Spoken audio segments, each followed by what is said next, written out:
Hi, இன்றைக்கி வாழைப்பூ வடை எப்படி செய்கிறதுன்னு சொல்லி பார்த்துடலாம். வாழைப்பூவை வந்து அதில் உள்ள காம்பெல்லாம் நீக்கிட்டு அலசி எடுத்துட்டு லைட்டாக கொரகொரப்பாக அரைச்சி வச்சுக்கிறணும்.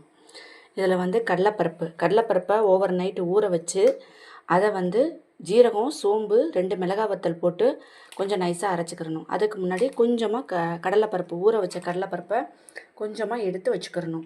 வெங்காயம் ஒரு வெங்காயம் வச்சுருக்கோம். மல்லித்தலையை கொஞ்சம் வந்து பொடியாக நறுக்கி வச்சுருக்கோம். இதுதான் வந்து இதுக்குரிய இன்க்ரீடியன்ஸு. இதில் கொஞ்சம் பச்சரிசி மாவு ஆட் பண்ணுவோம். இது கடலைப்பருப்பு அரைக்கும் போது கொஞ்சம் உப்பு போட்டு அரைச்சிருங்க. இப்போ எல்லாத்தையும் இதில் ஒன்றா சேர்ந்து மிக்ஸ் பண்ணலாம். என்னடா, பச்சரிசி மாவு 2 கரண்டியும் நம்ம எடுத்து வச்ச இன்க்ரீடியன்ஸ் எல்லாத்தையும் ஒன்றா சேர்த்து கொஞ்சமாக ஒரு பிஞ்ச் அளவு உப்பு சேர்த்து, ஆல்ரெடி உப்பு போட்டிருக்கோம் அரைக்கும்போது, நைஸ் உப்பு கொஞ்சமாக போட்டு எல்லாத்தையும் ஒன்றா சேர்த்து மிக்ஸ் பண்ணிடலாம். அதோட இதில் 1 ஸ்பூன் இஞ்சி பூண்டு பேஸ்ட்டு போட்டு மிக்ஸ் பண்ணிடுவோம். சட்டி காஞ்சிருச்சு. சட்டி காஞ்சி எண்ணெய் ஊற்றியாச்சு. வாழைப்பூடைய உள்ளே தட்டி போட்டதும் எடுத்து திருப்பி போடாமல் கொஞ்ச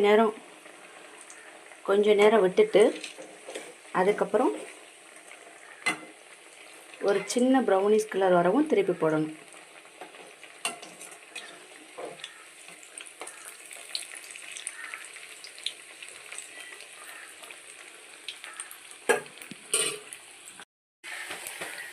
இப்போ வாழைப்பூ வடை வந்து வெந்துருச்சு. நல்லா ப்ரௌன் கலரில் வந்துருச்சு. ஈவினிங் ஸ்நாக்ஸ் வாழைப்பூ வடை அண்ட் டீ.